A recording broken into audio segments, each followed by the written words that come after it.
नमस्कार, मैं ओम प्रभाकर भारती आप सभी का स्वागत करता हूं। Uttar Pradesh state counselling round 2 का शेड्यूल जारी हो गया है।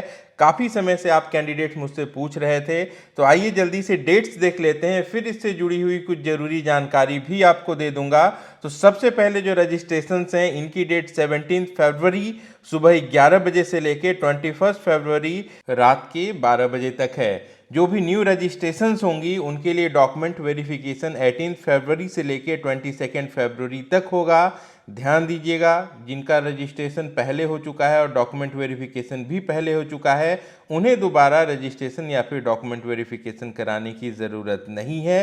नियम के मुताबिक जिस दिन भी आप रजिस्ट्रेशन करेंगे उसके अगले दिन आपको डॉक्यूमेंट वेरिफिकेशन के लिए जाना होगा। अगर छूट जाता है तो आप उसके अगले दिन या फिर अंतिम दिन भी जा सकते हैं। रजिस्ट्रेशन के दौरान ही आपको अपने वेरिफिकेशन के लिए नोडल सेंटर का विकल्प मिलता है। जिस विकल्प को आप वहां से चूज करेंगे उसी जगह पे जाके आपको डॉक्यूमेंट वेरिफिकेशन की प्रक्रिया पूरी करनी होती है। 22 फरवरी को मेरिट लिस्ट आ जाएगी।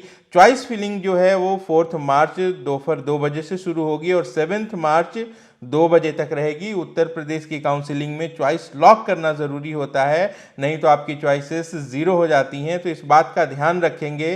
राउंड 1 में जिन भी लोगों को अलॉटमेंट हुई है, राउंड 2 के लिए चॉइस फिलिंग उनके लिए बहुत इंपॉर्टेंट नहीं है। वो अगर अपग्रेडेशन चाहते हैं तो ही चॉइस फिलिंग करेंगे, या फिर ऐसे कैंडिडेट जिन्हें राउंड 1 में सीट नहीं मिली थी और अब वो दूसरे राज्य में अलॉटमेंट ले चुके हैं, वो चाहें तो चॉइस फिलिंग छोड़ भी सकते हैं। उनकी जो 2 लाख रुपए की सिक्योरिटी डिपॉजिट है वो सेफ रहेगी। चॉइस फिलिंग के लिए इस बात का ध्यान रखा गया है कि राउंड 2 एमसीसी काउंसिलिंग का जो रिजल्ट है उसके बाद पर्याप्त समय होगा कैंडिडेट के पास अलॉटेड कॉलेज को ज्वाइन करने के लिए, और उसके बाद जिनको भी जरूरत होगी वो उत्तर प्रदेश के राउंड 2 में चॉइस फिलिंग करेंगे, अन्यथा नहीं करेंगे। जो रिजल्ट है वो 8 या 9 मार्च को जारी होंगे और रिजल्ट के बाद 9 मार्च से लेकर 14 मार्च तक रिपोर्टिंग होगी कॉलेज में। इस बार रविवार और जो नेशनल हॉलीडेज हैं उस दिन छुट्टी रहेगी, तो जो भी उस समय की वर्तमान परिस्थिति होगी उसको देखकर ही जिनको भी अलॉटमेंट आएगी उनको प्लान करना होगा। रजिस्ट्रेशन से जुड़ी हुई एक बात दोहरा देता हूं,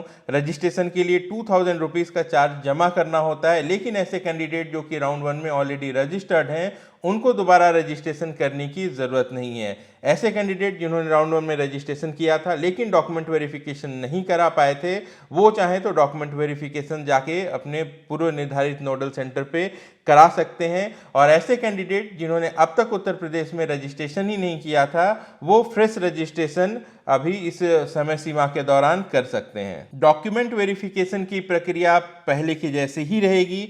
director general medical education and training UP payable eight Lucknow के नाम से 2 लाख रुपए का डिमांड ड्राफ्ट प्राइवेट कॉलेजेस के लिए, 30,000 गवर्नमेंट कॉलेजेस के लिए, और जिनको सिर्फ बीडीएस करना है वो 1 लाख रुपए का डिमांड ड्राफ्ट बनाकर नोडल सेंटर पे अपने ओरिजिनल डॉक्यूमेंट्स के साथ उपस्थित होंगे और डॉक्यूमेंट वेरिफिकेशन की प्रक्रिया को पूरी करेंगे।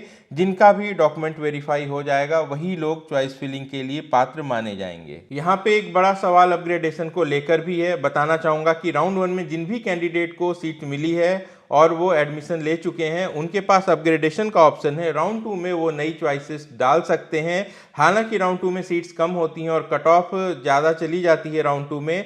ऐसे में सीट मिलने की संभावना कितनी है यह तो जो वैकेंट सीट्स आएंगी उसको देखकर ही अंदाजा लगेगा, लेकिन वो एलिजिबल हैं राउंड 2 में अपग्रेडेशन के लिए। और नई चॉइसेस डालने के बाद अगर उन्हें कोई दूसरा कॉलेज अलॉट होता है तो ऐसी परिस्थिति में उनका पुराना अलॉटेड कॉलेज जो है वो स्वतः कैंसिल हो जाता है और जो नया कॉलेज होता है वही फाइनल होता है। ऐसे में आप में से कई सारे लोगों के सवाल ये थे कि राउंड 1 में अलॉटमेंट हो चुकी है और आपने हॉस्टल भी ज्वाइन कर लिया है, फीस वहाँ पे आपने जमा कर दी है, सिक्योरिटी डिपॉजिट जमा कर दी है, या फिर जमा करने वाले हैं, कॉलेज की तरफ से लगातार डिमांड की जा रही है, ऐसी परिस्थिति में आपको क्या करना है। मैं बताना चाहूँगा कि नियम के मुताबिक राउंड 2 में जैसे ही अपग्रेडेशन होता है आपका पुराना एडमिशन ही कैंसिल हो जाता है। ऐसे में कॉलेज का उत्तरदायित्व तो बनता है कि वो आपको आपके सारे पैसे लौटा दे। हालांकि कॉलेजेस कितना लौटाएंगे ये उत्तर प्रदेश में कॉलेज की नीयत पर भी डिपेंड करता है, लेकिन एक छात्र का पूरा अधिकार है कि वो अपग्रेडेड कॉलेज में एडमिशन लेने के लिए अपने पुराने कॉलेज से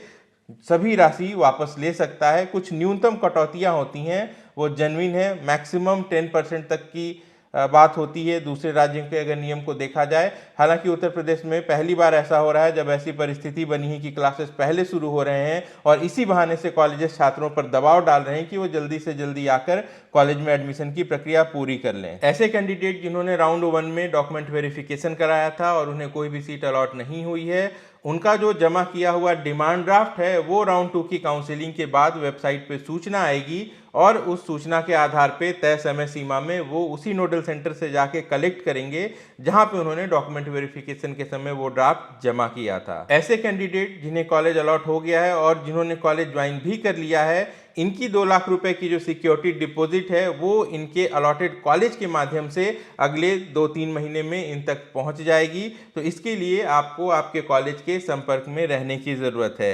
यह जानकारी उत्तर प्रदेश राउंड 2 काउंसलिंग से जुड़ी हुई थी। इसके बाद भी कोई सवाल है तो कमेंट में पूछें, मैं कोशिश करूंगा यथासंभव उसका जवाब दे दिया जाए। अपना और अपनों का अच्छे से ख्याल रखिए। मैं मिलता हूं नई वीडियो में। नमस्कार, जय हिंद।